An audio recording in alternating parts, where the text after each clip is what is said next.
नमस्कार विद्यार्थी मित्रों। હવે આપણે ચેપ્ટર નંબર 12 ની અંદર 12.6 નંબરનો ટોપિક છે સમઘટકતા, ધેટ મીન્સ આઇસોમર. આઇસોમરની વિશે આપણે આજે શીખવાના છે. ગઈકાલે આપણે જુદા જુદા 16 ક્રિયાશીલ સમૂહ, આઈ થિંક 20 ક્રિયાશીલ સમૂહ જોયા અને એ 20 ક્રિયાશીલ સમૂહના પ્રત્યય જોયા અને પ્રત્યયના આધારે આપણે આઈયુપીએસસી નામકરણ કરતા શીખી ગયા છે, બરાબર ને? હવે એના પછી આગળ આપણે સમઘટકતા, તો આપણે જે 9મા 10મામાં વ્યાખ્યા શીખી ગયા છે કે ભાઈ સમઘટકો કોને કહેવાય? તો જેના અણુસૂત્રો સરખા હોય પણ બંધારણીય સૂત્રો કેવા હોય? જુદા જુદા, એને આપણે સમઘટકો કહીએ છીએ. પણ હવે ડેફિનેશન બદલાઈ ગઈ છે. હવે શું કહેવામાં આવે છે કે જેના અણુસૂત્રો સરખા છે, યાદ રાખજો, પણ તેના રાસાયણિક અને ભૌતિક ગુણધર્મો એટલે કે પ્રોપર્ટીઝ જુદી પડે છે. જેના રાસાયણિક અને ભૌતિક ગુણધર્મો જુદા જુદા હોય એને સમઘટકો કહેવામાં આવે અને આવી ઘટનાને સમઘટકતા કહેવામાં આવે છે. એટલે પહેલી તો વ્યાખ્યા થઈ ગઈ, સમઘટકતા એટલે શું? જેના અણુસૂત્રો સરખા છે પરંતુ તેના રાસાયણિક અને ભૌતિક ગુણધર્મો જુદા છે. યાદ રાખજો, જૂની વ્યાખ્યામાં આવું છે કે અણુસૂત્રો સરખા છે પણ બંધારણીય સૂત્રો જુદા જુદા પડે, એને આપણે સમઘટકો કહીએ. પણ હવે ડેફિનેશન બદલાઈ ગઈ છે કે અણુસૂત્રો સરખા છે પણ જેના ભૌતિક અને રાસાયણિક ગુણધર્મો જુદા જુદા પડે છે એને આપણે સમઘટકતા કહીએ છીએ, બરાબર? સમઘટકો કહીએ છીએ. આ ઘટનાને સમઘટકતા કહેવામાં આવે છે. સમઘટકતા બે પ્રકારની સમઘટકતા જોવા મળે: બંધારણીય સમઘટકતા અને અવકાશીય સમઘટકતા. પહેલા સમઘટકતાના પ્રકાર જોઈએ તો સમઘટકતા બે પ્રકારની જોવા મળે. એક છે બંધારણીય સમઘટકતા, બંધારણીય સમઘટકતા જેને આપણે બંધનીય સમઘટકતા કહીશું. બંધનીય સમઘટકતા અને બીજી છે અવકાશીય સમઘટકતા. આ જે અવકાશીય સમઘટકતા છે એના પણ બે પ્રકાર છે: ભૌમિતિક સમઘટકતા, ભૌમિતિક સમઘટકતા અને બીજું છે પ્રકાશીય સમઘટકતા, રાઈટ? પ્રકાશીય સમઘટકતા. ચાલો, આ જે બંધારણીય સમઘટકતા છે એના જુદા જુદા 5 પ્રકાર છે. એક તો છે શૃંખલા સમઘટકતા, સ્થાન સમઘટકતા, ક્રિયાશીલ સમૂહ સમઘટકતા,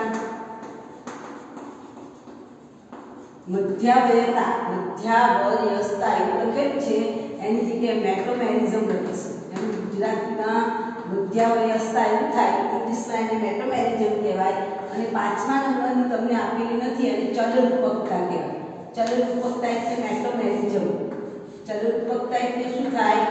મેક્રોમેરિઝમ. 5મા નંબરનું છે ચલરૂપકતા. ચલરૂપકતા જેને ઇંગ્લિશમાં કહેવાય ટોટોમેરિઝમ.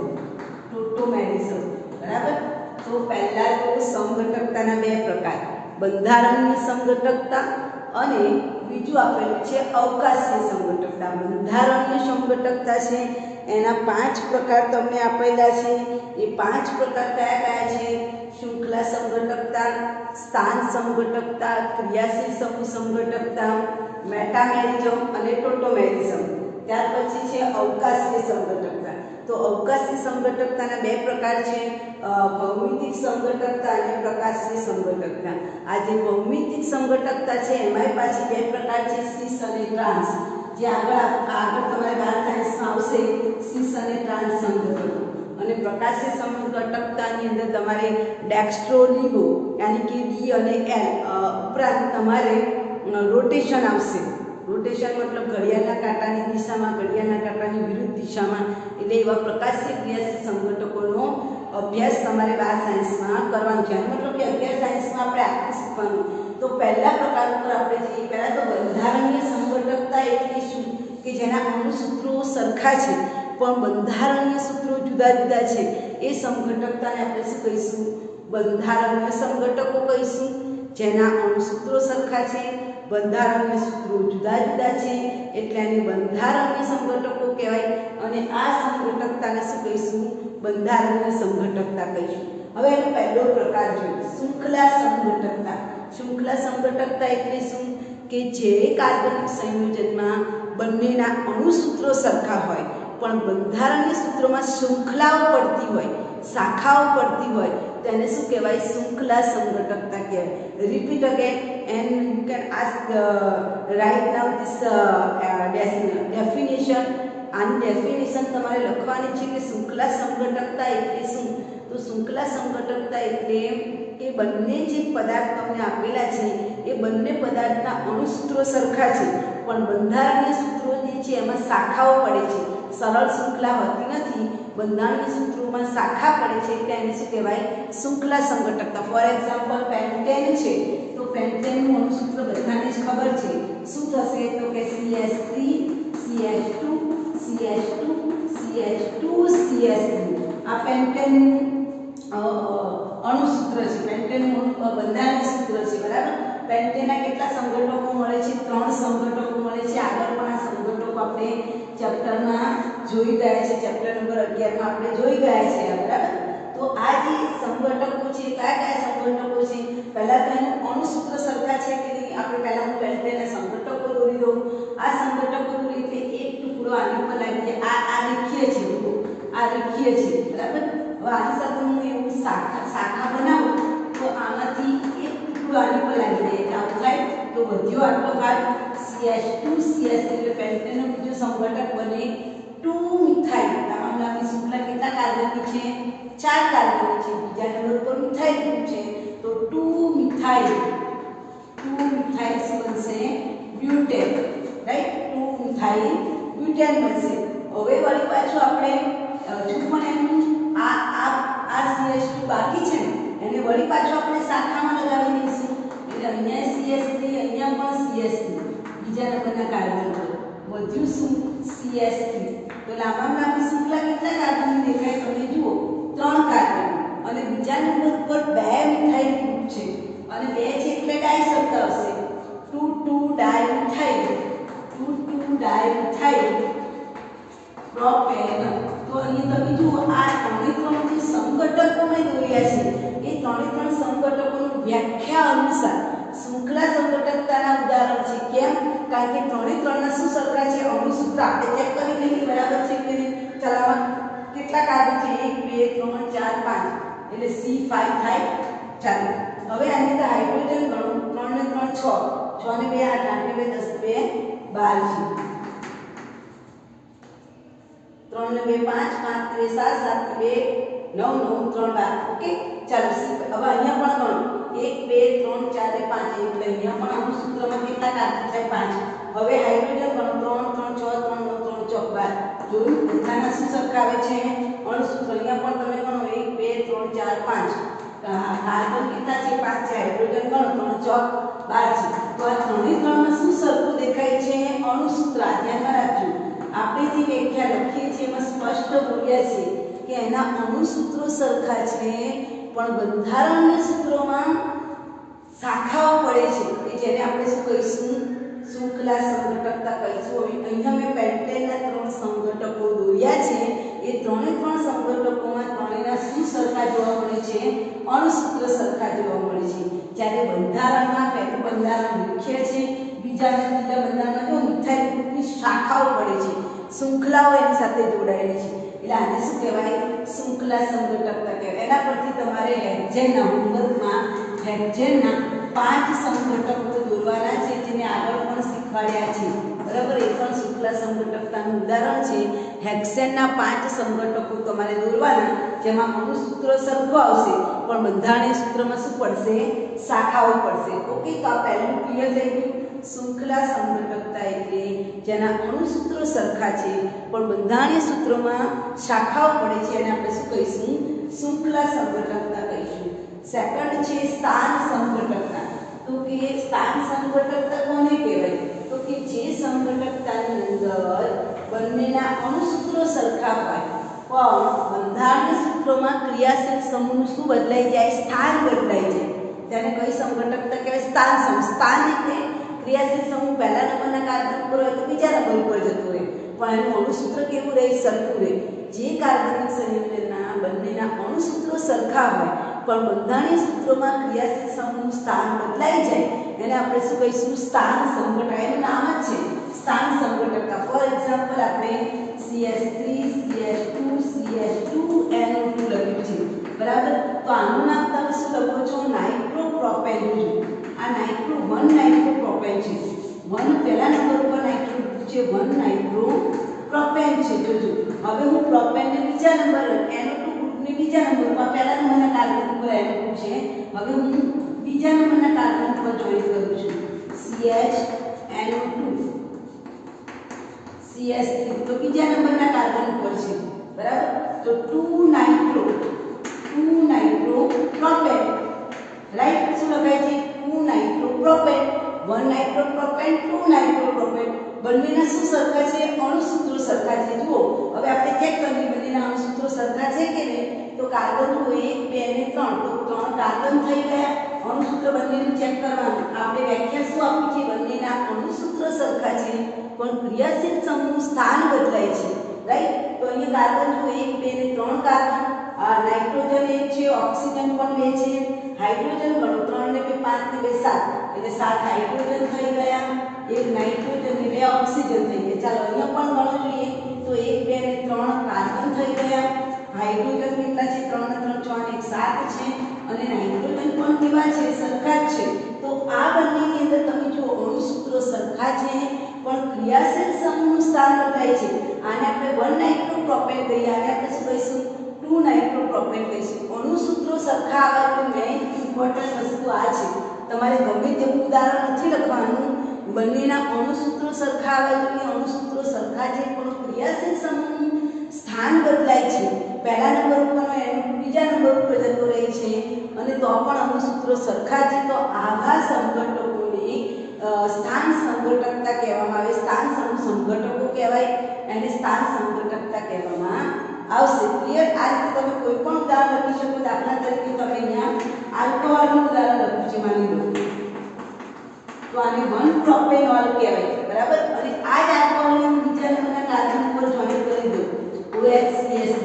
તો જો આમાં આલ્કોહોલ કયા નંબરના કાર્બન ઉપર છે? પહેલા નંબરના કાર્બન ઉપર છે, એટલે પ્રોપેન 1 ઓલ કહેવાય. બીજા નંબરમાં તમે જુઓ મારો આલ્કોહોલ કયા નંબરના કાર્બન ઉપર છે? બીજા નંબર, એટલે પ્રોપેન 2 ઓલ કહેવાય. અહીંયા બંનેના અણુસૂત્રો સરખા છે પણ બંધારણીય સૂત્રોમાં ક્રિયાશીલ સમૂહ પહેલા નંબરના સ્થાન પર છે, બીજામાં બીજા નંબરના. તો આને આપણે કહીશું સ્થાન સંઘટકતા. ત્યાર પછી છે ક્રિયાશીલ સમૂહ સંઘટકતા. હવે આમાં શું ધ્યાન રાખવાનું છે? ક્રિયાશીલ સમૂહ સંઘટકતા એટલે બંનેના અણુસૂત્રો સરખા છે અને અંદરના જે ક્રિયાશીલ સમૂહ છે એ બદલાયેલા છે, જુદા જુદા છે. તેને ક્રિયાશીલ સમૂહ સંઘટકતા કહેવાય. આમાં તમારે યાદ રાખવાનું છે કે સામેના ઘટકનું તમે આલ્કોહોલ લો તો સામેવાળાનું તમારે ઇથર લેવાનું છે. એસિડ લો તો સામેવાળા પદાર્થનું તમારે શું લેવાનું છે? એસ્ટર લેવાનું છે. ક્રિયાશીલ સમૂહ સંઘટકતામાં તમારે યાદ રાખવાનું છે. ફોર એક્ઝામ્પલ હું અહીંયા ઉદાહરણ આપું છું, વ્યાખ્યા ફરીથી બોલું છું. ક્રિયાશીલ સમૂહ સંઘટકતા એટલે બંનેના અણુસૂત્રો સરખા હોય પણ ક્રિયાશીલ સમૂહ જુદા જુદા હોય, એને આપણે ક્રિયાશીલ સમૂહ સંઘટકતા કહીશું. અણુસૂત્રો સરખા આવવા જોઈએ, એટલે જેટલા કાર્બન વાળો પદાર્થ લીધું છે એટલા જ કાર્બન વાળો પદાર્થ સામે લેવાનો છે. ફોર એક્ઝામ્પલ મેં CH3 CH3 CH2OH, એટલે અહીં મેં આલ્કોહોલ લીધો છે. જોજો, બરાબર. એનું અણુસૂત્ર શું થાય છે? તો 3 કાર્બન છે, હાઇડ્રોજન 3 ને 3 6 7 8 9 હાઇડ્રોજન છે, અને 1 ઓક્સિજન. જોજો આ એનું અણુસૂત્ર છે. હવે એની સામે હું એવો એટલા જ કાર્બન વાળો પદાર્થ લખું છું, CH3OCH2 CH3. મેં ઇથર લીધો છે, તમે જુઓ. તો આમાં પણ એનું અણુસૂત્ર શું આવે છે? 3 કાર્બન છે, 3 ને 2 5, 3 ને 3 6 ને 2 8, બરાબર. અહીંયા તમે જોજો CH3 આલ્કોહોલની સામે તમારે એટલા જ કાર્બન ધરાવતો 3 ને 3 6 ને 2 8 ને 1 9 થયા, બરાબર. તો અહીંયા પણ 3 ને 3 6, 6 ને 2 8. તો તમારે એવો પદાર્થ લેવાનો કે જેથી બંનેના શું સરખા આવે? અણુસૂત્રો સરખા આવે. ઓકે. અહીંયા આપણે એક હાઇડ્રોજન વધારે લીધું છે. અહીંયા તમે જુઓ, ઓકે. અહીંયા CH3 CH2 CH2OH, તો અહીંયા પણ 3 કાર્બન હાઇડ્રોજન. અહીંયા તમે જો બંનેના અણુસૂત્રો સરખા છે, પણ જો હાઇડ્રોજન કેટલા થયા? 8. ઓક્સિજન બંનેનું શું સરખું આવ્યું? અણુસૂત્ર. આમાં પણ અણુસૂત્ર C3H8O જ આવે છે. અહીંયા પણ અણુસૂત્ર એ જ આવે છે, પણ બંધારણીય સૂત્રમાં આમાં ક્રિયાશીલ સમૂહ આલ્કોહોલ છે, જ્યારે આમાં ક્રિયાશીલ સમૂહ કયો છે? ઇથર છે. અણુસૂત્રો સરખા છે, ધેટ મીન્સ એટલા જ કાર્બન વાળો પદાર્થ તમારે લેવાનો છે, નહીં કે ગમે તેવું ઉદાહરણ લખવાનું. ગમે તે ઉદાહરણ નથી લખવાનું, એટલા જ કાર્બન ધરાવતો પદાર્થ તમારે લખવાનું છે.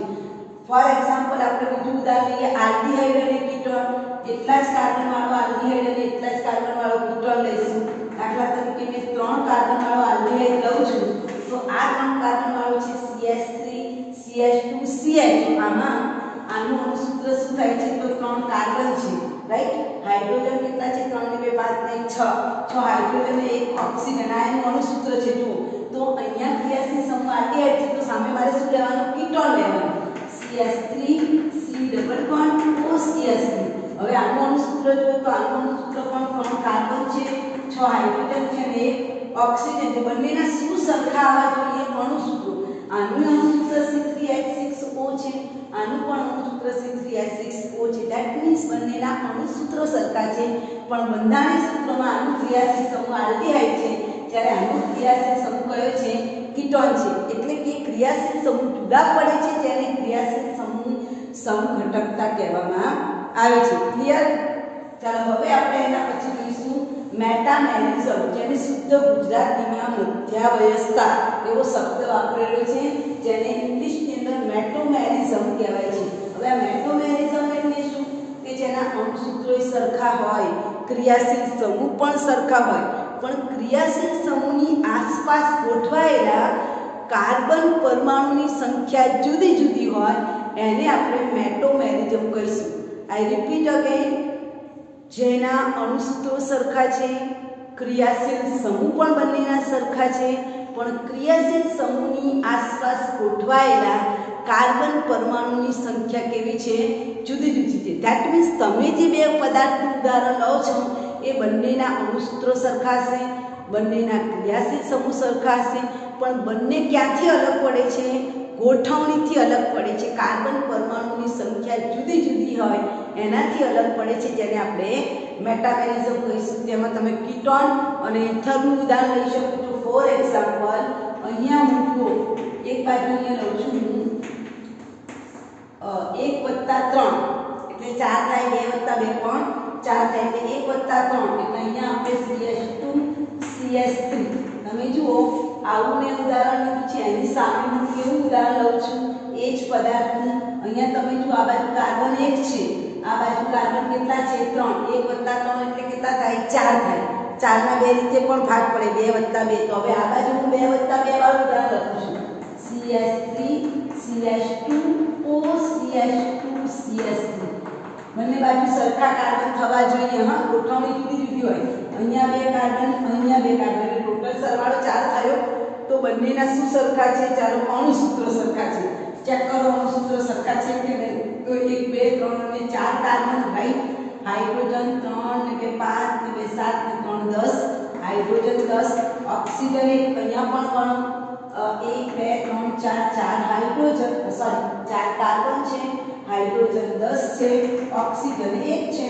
એટલે અણુસૂત્રો બંનેના સરખા છે. તમે જુઓ ક્રિયાશીલ સમૂહ, એને આપણે હાઇલાઇટ કરીએ છીએ. અહીંયા પણ ક્રિયાશીલ સમૂહ ઇથર જ છે, અહીંયા પણ ક્રિયાશીલ સમૂહ શું છે? ઇથર જ છે. હવે અહીંથી જુદા પડે છે બંને. ક્યાંથી? કે અહીંયા ક્રિયાશીલ સમૂહની આ બાજુ કાર્બન પરમાણુ સંખ્યા 1 જ છે, જ્યારે આમાં કાર્બન પરમાણુની સંખ્યા કેટલી છે? 2 છે. ધેટ મીન્સ કે અણુસૂત્રો સરખા હોય, ક્રિયાશીલ સમૂહ સરખા હોય, પણ બંધારણીય સૂત્રોમાં કાર્બન પરમાણુ ક્રિયાશીલ સમૂહની આસપાસ ગોઠવાયેલા કાર્બન પરમાણુની સંખ્યા બંનેમાં જુદી જુદી છે.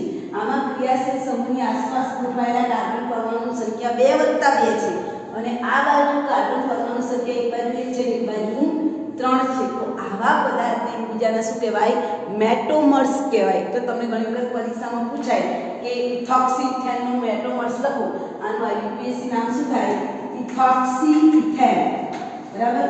એવી રીતે આનું IUPAC નામ શું થાય? ઓછા કાર્બન સાથે ઇથર જોડાય, મિથોક્સી-પ્રોપેન. તો મિથોક્સી-પ્રોપેનનું મેટોમર્સ લખવાનું પૂછાય પરીક્ષામાં કે મિથોક્સી-પ્રોપેનનું મેટોમર્સ લખો તો એ શું લખાય? Ethoxy-ethane, right. એવી રીતે આપણે કીટોનનું ઉદાહરણ જોઈએ. CH3 CO ઘણા બધા ઉદાહરણ આપણે આમાં લખી શકીએ છીએ। એવી રીતે આપણે કીટોનનું ઉદાહરણ લઈએ CH2 CH3 તો તમે જો મારો ક્રિયાશીલ સમૂહ કીટોન જ છે પણ એની આ બાજુ એક કાર્બન છે ને આ બાજુ કેટલા કાર્બન છે 3 એટલે 4 ના બે રીતે ભાગ પાડવાના 1 + 3 ને 2 + 2 તો અહીંયા હું એને બરાબર સંલગ્ન હશે એવું કયું ઉદાહરણ લખીશ આ બાજુ દેખાય છે 1 સેકન્ડ ओके चलो अहीं आपणे एने लगतुं कयुं उदाहरण लखीशुं तो CH3 CH2 CO CH2 CH3 that means क्रियाशील समूह सरखा छे अणुसूत्रो सरखा छे पण क्रियाशील समूहनी आसपास कार्बन परमाणुनी संख्या जुदी जुदी अहींया कार्बन परमाणु एक छे आमां 2 + 2 छे तो आ एकबीजाने शुं कहेवाय मेटोमर्स कहेवाय आनुं नाम लखવું હોય તો શું લખાય तो लांबा नामनी कार्बन परमाणुनी श्रृंखला गणो જોઈએ 5 कार्बन છે બીજા નંબર પર કીટોન છે that call of pentane 2 on ketone માટે કયો પ્રત્યય છે